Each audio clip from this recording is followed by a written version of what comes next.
Hi, folks. This is episode 32 in our baseball journey, the story of my wife Carol and my George Freestone's visit to the then current all 30 major league ballparks and a few obsolete ones too. Today, in episode 32, we're in Phoenix. We're going to see the Diamondbacks. And the image that I've chosen as my backdrop is none other than Baxter the Bobcat. He's the mascot for the D-backs, and we happen to have pretty good seats. And here, Baxter is standing on the dugout after having pilfered a fan's purse, taken out her mobile phone, and mimic taking some selfies. So, with that, we'll go to the slides. Oh, I should have mentioned my attire, and I do have a rather colorful D-backs shirt on. We saw these in Chase Field and just had to have one. And this actually is my wife's Reds hat. The D-backs were hosting the Reds, and it was a good pitcher's game for one team. But now, with that, we'll go to the slides. And I will maximize the slide and then move that little image of me.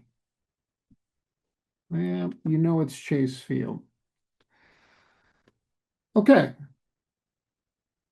Now, this again was part of our 6 ballparks, longest to that point road trip, which took us through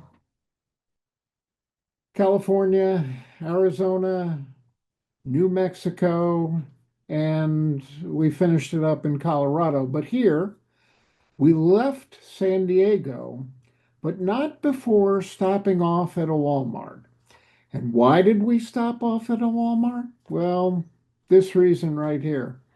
We had accumulated more stuff along this trip than we started with when we left Philadelphia and flew out west.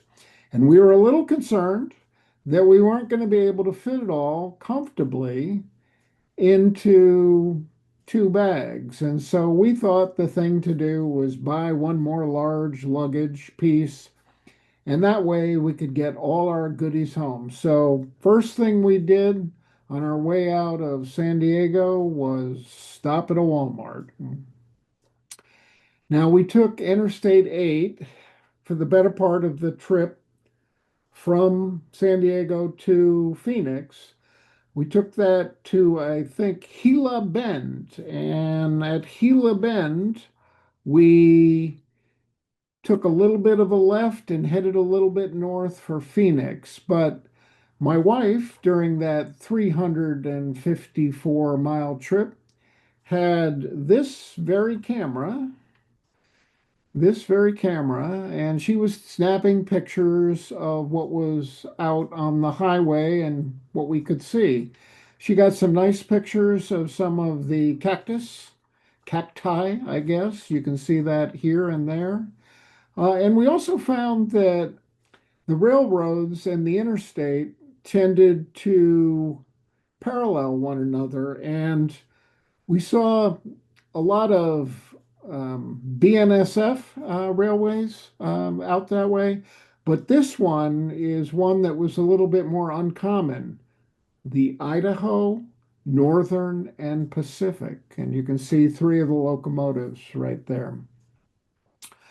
Also, she picked up a lot of wind turbines, and she got this nice shot of this little chapel, almost looks like, but it's actually called the Church on the Hill in Felicity, California. Well, we drove through Southern California right near the border with Mexico. and stopped for lunch in Yuma, Arizona. Now, it was toasty in Yuma. It must have been 105 or so when we were there, and you're only 10 miles from Mexico. This image of for the city of Yuma is actually showing the convergence of the Colorado and Gila rivers. So that's what we saw when we entered Arizona. And of course, we saw this sign as well as we were coming in on Interstate 8. So we arrived in the afternoon in Phoenix and we walked around a bit and we came across the Talking Sticks venue for concerts and other types of activities in Phoenix. And what we found is my buddy Eric Clapton was actually performing that night that we arrived in September of 2019. I think it was a warm-up concert for Eric's Crossroads 2019. And I've got to tell you, as we were investigating the ticket options and all the rest of that fun stuff, one of our party was a little bit more enthusiastic about seeing Eric than the other. And so we decided to take a buy on Eric. But I must tell you, I've enjoyed his recording of Crossroads 2019 many, many times. Okay, so we walked around the neighborhood in Phoenix, and they had some beautiful architecture and buildings, and here you can see one of them. The other thing that I comment on right here is there is the Walter Cronkite School of Journalism at Arizona State University.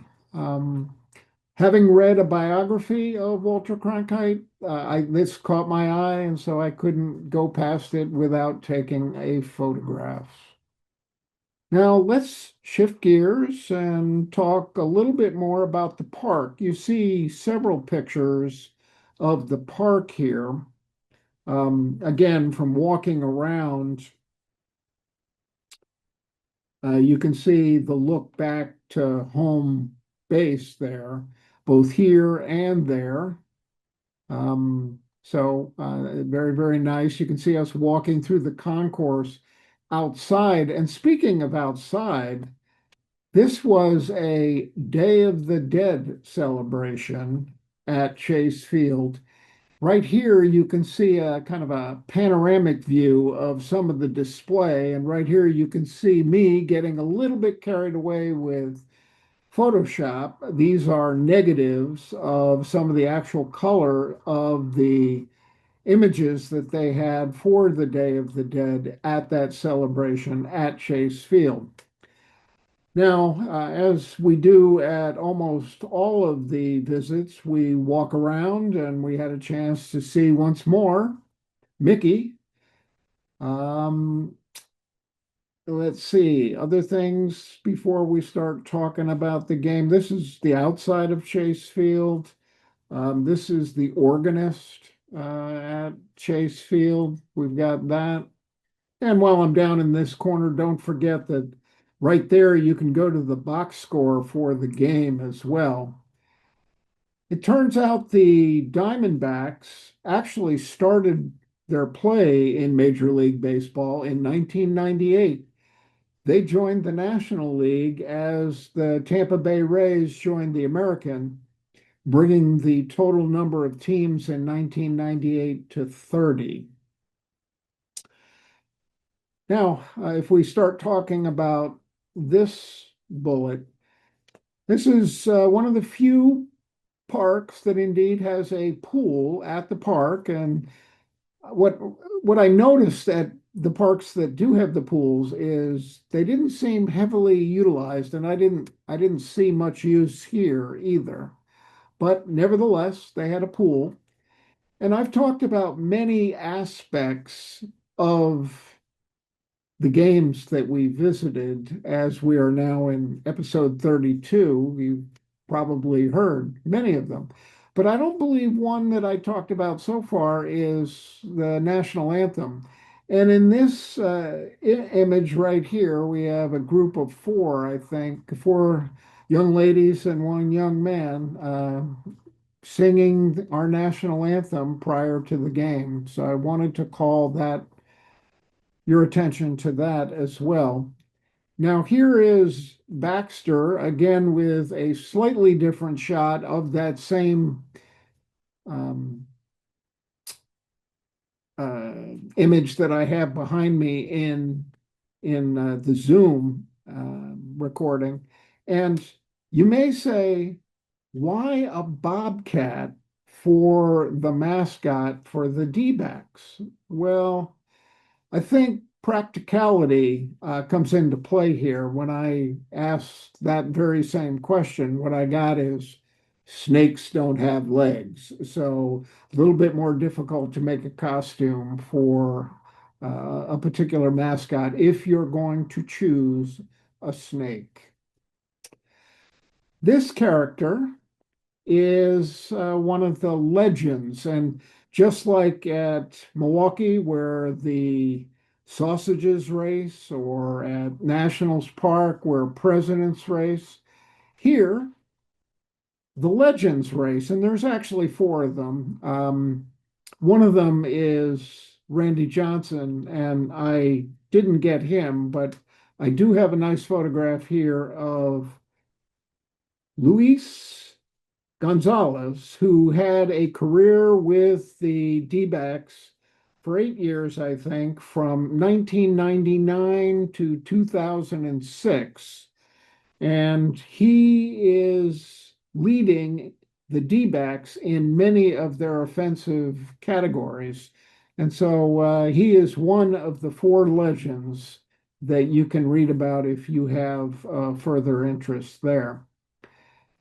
Now, what happened in the game? Well, as you can see, the Cincinnati Reds, with a less than 500 record, beat the D-backs with a slightly above 500 record. And Trevor Bauer, and you can see him here, I think as well as there, almost got a complete game in. He pitched 8 innings, and I think he gave up 4 hits. And that made me think that's probably the closest we got to a complete game in these visits to all these different ballparks. And that's true for, I think, the more recently played games, the visits that we made in the 2000s or so. But I did go back to that 1965 initial game that my father took me to, where the Dodgers beat my Mets. And during that particular game, Don Drysdale pitched a complete game. But in this one, Trevor dominated and the Reds won. And you can get to the box score here, and you can get to the photos that I have from both our fun and games in Phoenix, as well as from everything at the park right there. Now, let me check before I talk about the last bullet and make sure that I've covered the images that I'd like to cover as well. This I didn't explicitly comment on, but that's another view of us traveling from California on I-8 to Phoenix, a picture my wife took. This is a picture of me looking at a mirror, and so I had to flip the image here so my Fighting Phil's cap and my t-shirt would read properly. But that's showing the camera that I took most of the pictures from these visits on. And I will point out that the t-shirt I was proudly wearing here was from the Los Angeles visit that we had just a few episodes ago, where We visited the last bookstore in Los Angeles. But I think that covers everything with regard to the images, except two of these bullets I want to comment on and as we close. First, ex-Met Wilmer Flores at the time was playing for the D-backs, and you can see him here on the scoreboard, as well as the score late in the game and how Trevor was doing. And you can also see my buddy Wilmer right here on first base. I think Wilmer was really a dedicated Mets player, and I think he was really heartbroken when the Mets traded him away to the D-backs. But at any rate, we had a chance to see Wilmer here. And lastly, just about every city that has a Hard Rock will make a concerted effort of trying to visit, and we did. And this, of course, is the icon for it. And this motorcycle was from the cafe where we had a meal as well. So I think that's it for episode 32. Episode 33, and I'll stop sharing as I introduce that. Episode 33 will find us driving from Phoenix to Denver, and that's a long hike, so we split it up with a stop in Albuquerque. But we then ventured on to Denver, and we had a chance to see my Mets and Pete Alonso play the Colorado Rockies when they were a little bit better than they are in 2025. So I hope you join me for that episode, and thank you for your attention with this episode.